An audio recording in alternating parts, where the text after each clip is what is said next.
is a beautiful morning. It is July 8th, Saturday, and it's about 9:30 a.m. It's around 70 degrees Fahrenheit, and it's sunny, and there's not even a cloud in the sky. So I thought it would be a wonderful time to show you guys my gardens. I'm going to do very minimal editing on this garden tour video because I just don't have time, to be honest with you. It's summer, my kids are home, and we have things to do today. But I want to share with you what's growing. So a lot in here is exactly like it was when I showed you my container garden last time, my herb container garden. I'll leave a link below the video if you missed that little tour. But basically, I'll tell you what I have growing. If you're new to my channel, I have a Meyer lemon tree, which produces beautiful Meyer lemons. I have a rosemary here. Now this is a mint plant, it's apple mint, and I cut this back in my last tour because I told you guys that it was drying out, and so it was just starting to show some new growth in that tour, and now it's just beautiful. Okay, and some lime thyme back here. I have some scallions and chives, which I explained in my last tour were infested with aphids. So I cut back my chives all the way, and they have regrown. And I've been trying to treat my scallions over here for the aphids, and I think it is successful. I think they aren't dead at this point. So I have some more scallions over here along with the African blue basil, which is just beautiful. It has this little purple spiky flowers that come out and attract all the bees. And I just use that to attract bees and take cuttings, and so I've been spreading propagated basil through my gardens from that one plant that I bought, and that's the only basil that I grow from a cutting. All the others I grow fresh from seed. Now this right here is my cucumber plant, and I'm trying to grow a cucumber up here this year, just like I do my peppers, and that means I put a little wash bin underneath it, and I'll put water in there to keep it watered. So I was just trying to test it out to see how it would work, and it looks like it's doing a pretty good job. I'll show you here. There are cucumbers down there.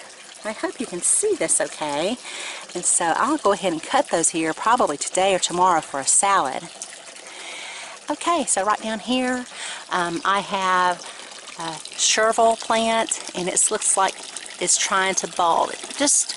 The leaves are starting to get tiny there in the center, and a lot of times that's a good indication that a plant is trying to bolt and do what's called go to seed. Okay, over here is parsley. It's doing pretty good. We have tarragon, lovely little tarragon plant. I've just really enjoyed using it. That's another plant you must grow from a cutting. You can't grow it from seed. You can grow Russian tarragon or Mexican tarragon from seed, if I'm not mistaken, but French tarragon you cannot.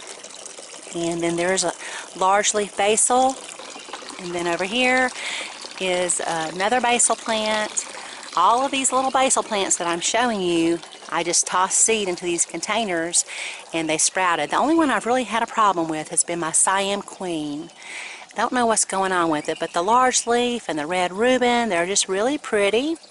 This basil is starting to bolt.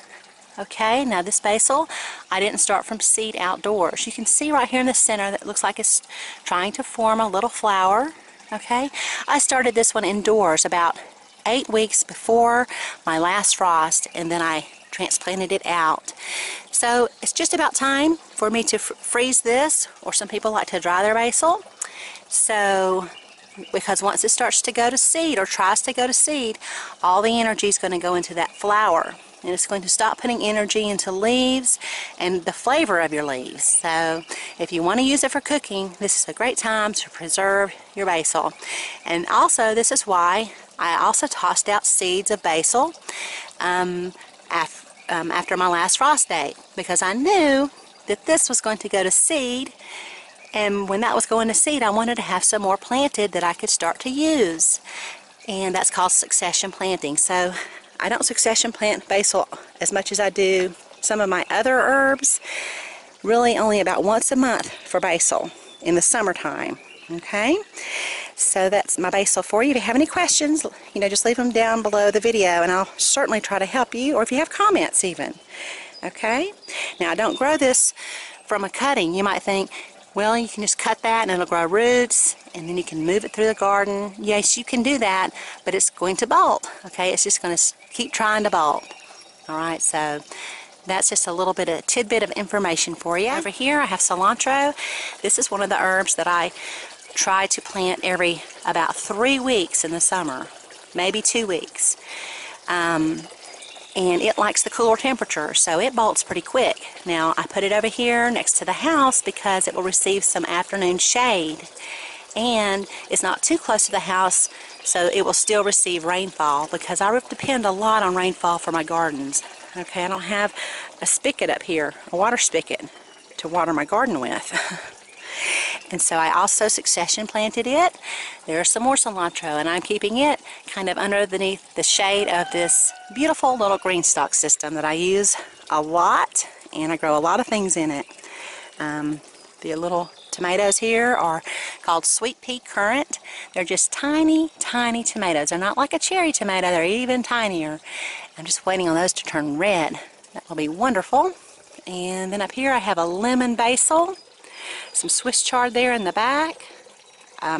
This is cumin, and I've never grown cumin. I've attempted about 3 times, so once every year I try it, and it has grown, it sprouted, and then it just stopped growing. So it's just stayed that way. So I'd love to grow a plant and just see how it looks.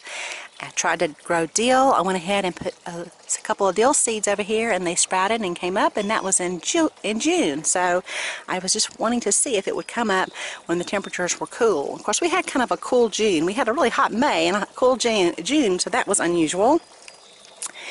Okay, and then of course the beautiful nasturtiums. I have 2 different colors planted over here. One of these, this little red one here, is just so fragrant. It smells like roses. It smells beautiful. And then down here I have some bib lettuce. It has bolted. I hope you can see that there's a little stalk going right up through the center of the plant. And it's trying to go to seed. And this is one I cut back only 1 time. Okay. So it is bitter at this point, but I might go ahead and let it go to seed so I can save those seeds. I really do enjoy this lettuce. It's very sweet. It's just a wonderful little crunchy lettuce. Over here, lemon drop pepper plant. No peppers yet. This is the first time I tried to grow a pepper plant in this system, and I have scallions in a lot of different pockets, but I have a lot of things in here. If you want some more information on this little system, I'll leave it below the video for you.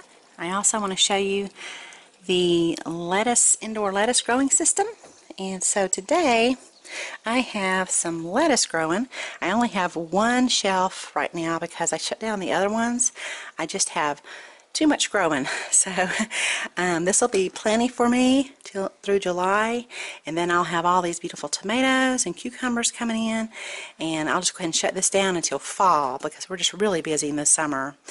Okay, so let me go ahead and take you down to my pepper container garden so you can see that.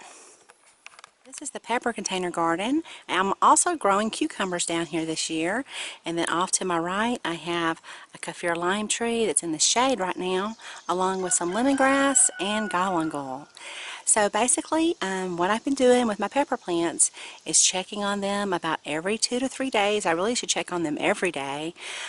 What I check for are insects and disease, but most of the time I have a problem with insects. And so earlier in June I had a little bit of an aphid infestation and spider mites, and so I treated for those, and I'll leave a link below the video for some ways that you can treat various insects in your garden. There are several different products that you can use depending on the garden practices that you use.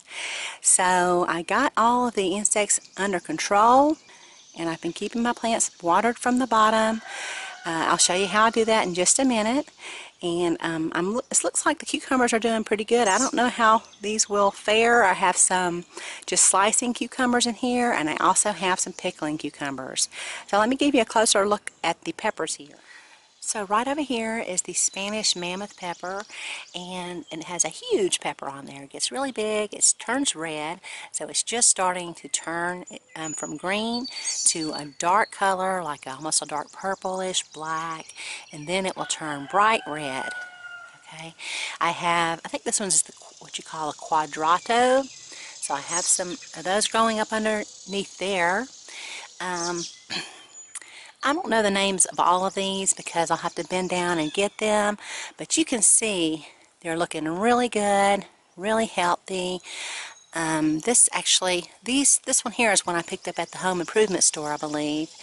And I think this is it said red chili or something like that, like a cayenne, but the peppers are pointing upwards, so I don't know about that one. Okay, this one doesn't have many leaves on it, so it's kind of my Charlie Brown pepper plant, I guess you could call it. And the peppers here, this is the first time I've grown them. You can see it's a long, slender pepper, and I think this one is the one you use to make mole sauce. Now look, this is something that I look for when I'm visiting my pepper plants. You see over here, I see ants on here. And if y'all have watched my videos before, you know what that means. It most likely means there's aphids on here somewhere. Okay? So what I'll do is after this video, I'll start checking up underneath those leaves for aphids. Oops, I think I see some over here. Alright, underneath that leaf. Okay? So I'll treat for them right after I get through here. So that might be the reason why there's hardly any little leaves on there. I try to do a pretty good visual inspection, like I said, every few days to try to keep any problems under control. That's, you've heard me say before, the best fertilizer for a garden is a gardener's shadow. And some people say, what does that mean? It just means you should be out in your garden and checking on your plants. And when you do that, you cast a shadow, right? Because that's what helps your plants grow, is checking on them every day if you can. And so here's another one. Look how big the leaves are on that. That's, I think I think it's called a mammoth jalapeno pepper plant. I'm not sure. And let's see, just all kinds of beautiful peppers. I just love to grow peppers. I love hot sauce. And I've already been picking actually a few. Let's see, the one I was picking was right here. It's called amphi, and it's a little French pepper, and it turns a bright red. So I've been picking a few of these already. My Tabasco plant.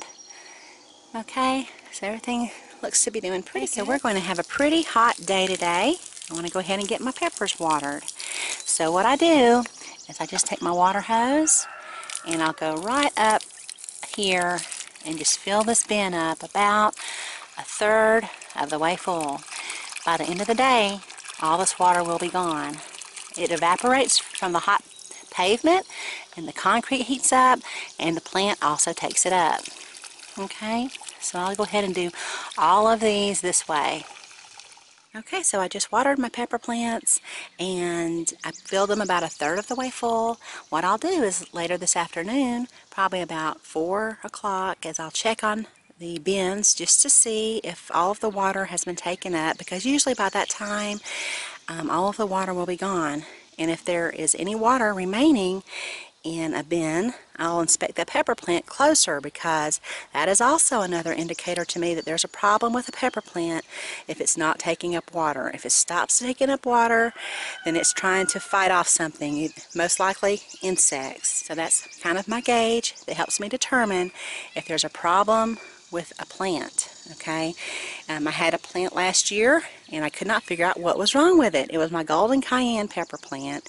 It stopped growing, it stopped taking up water, it wasn't dead, it stopped producing, it still had green leaves, and what had happened is there was a hornworm on there, and it was sucking the life out of that plant, and I did not see it because it was camouflaged so well. Well, when it became parasitized by a wasp, it had these big cocoon white sacs on the back of the hornworm, and then I saw it. So I removed it, and then the plant recovered. Okay, so just little things like that might affect your pepper plants or any of your plants that you're growing. Okay, so over here, let's take a closer look. I have this little Kaffir lime tree. I probably need to give it something. It's starting to turn a little bit yellow on me. I grew this from seed. It's about 4 years old now. And then right over here is an allspice tree. This is the first year I'm growing it. And you need a male and a female to produce little allspice berries. But you can use the wood for smoking jerk chicken. That's what you use. That's a good wood for smoking. Okay, if you like cooking some good jerk chicken, get you some allspice wood. That's what I hear. I've not tried it before, so I always like trying something new. And this is a bay leaf plant, sweet bay laurel. It does have a problem here. I can see it. Looks like there might be some spider mites in there, so I'm going to treat for that. I'm trying to keep my eye on my plants to make sure that I don't have anything that gets out of hand.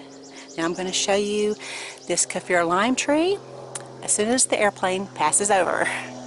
So here's the Kaffir lime tree, and it's in the shade, so I hope you can see it, but it has really just recovered so beautifully from last year. I had a problem with insects with this tree, and I've been fighting it for years. It's called scale insects, and they love citrus. They stick to the bark and to the leaves, and they suck all the life out of the tree or your citrus tree. And well, I think I won. I think I finally won. Last year I just gave up on the tree. I wrapped the bottom of the container in a big piece of plastic because I was going to spray this entire tree with a powerful insecticide. So I sprayed I covered up the root system and the soil with plastic. I took a spray hose with some 7. Y'all have heard of that before, right? It kills everything. And I sprayed that tree, and there wasn't a leaf on it, I don't think, when I got done with it. And, well, I think the scale insects have gone. I saw some on here this year, but I went ahead and I cut away what you call the nesting spots. You'll notice there'll be, like, looks like it might be spider mites in there or something. There'll be little webs, and that's where scale insects nest. So I cut those away when I saw them. So I'm crossing my fingers that I got rid of those insects, okay, those scale insects. And sometimes you just have to do what you have to do. And that's what I did. So I have all this new growth, all beautiful new growth. And right here, I have a lot of limes. They're everywhere. They're all over the tree. Hopefully you can see those right there. And I have some more blooms popping out too. So there's some of the leaves. It's kind of hard to see the lines. There's one in the sun. Okay, some more blooms in the sun. And I just love to use this for cooking with coconut milk. Oh my God, it's so good. Okay, enough on my tree, my pride and joy. Okay, over here I have some lemongrass and galangal.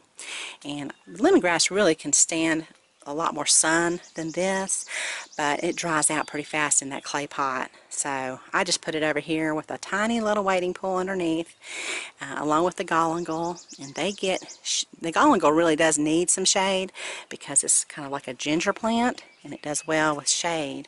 So I have 2 in containers over here of galangal, and the tree shades it during the day. So there you go. That's my container garden. I have another garden, as you guys know, here at home. I'll show you it real quick from a distance. And the only thing is, it's just, as you can see, starting to get a little kiss of sun down there. Hardly any sun. It only gets about 4 hours a day. I think in the center of the garden it might get about 5 hours. But so I don't try to grow a lot of summer vegetables in there. I put what I call my summer overflow over there, so any plants that I grow that I don't have room for at the river garden, they get put in there. So I have a few tomato plants, but I don't expect that they'll do well. I have a lot of green beans actually that are doing very well, and carrots. I have a candy roaster squash. As a matter of fact, well, I'll just go ahead and show you real quick. But it's just, there's not a lot of sun, so plants are so much prettier when you're in the sun. Over here is the mint. Now the mint does really well because it likes a little bit of the shade, okay? So a lot of flowers, a lot of echinacea. The dill is just blooming beautifully over here. So I love how it just glows in the sun over here. And I love to use the dill flower heads too, okay? Really nice. I have a lot of oregano. I have a lot of zinnias this year. Okay, just it looks more like a flower garden and a vegetable garden. But these are some of my square foot boxes here. I have some, these are the tomatoes that I planted in my how to plant tomatoes in a square foot garden video. They're right back there. They've got a little Thai pink egg is the one I planted, and so it's doing, looks like it's doing pretty well for not having much sun. I have a cucumber plant here, and then over there Brussels sprouts and Swiss chard, nasturtiums. Over here, of course, lemongrass, more echinacea, and down here it looks like a tomato plant. That's a sun sugar tomato plant, but it's really close to the black walnut tree and it's planted in the ground, so I'm really just not sure how long that will last, because that black walnut tree will kill it pretty quick. And growing out of the square foot garden there is my candy roaster squash. So it is huge. It's stretching all the way across the garden, or halfway across the garden. And down here you can probably see the candy roaster squash if I can hold my camera and move these leaves out of the way. Okay, it gets about 18 inches long, and I had to hand pollinate that. I'll try to show you a clip of it if I can find it, and that way you can see what I had to do to get that to grow.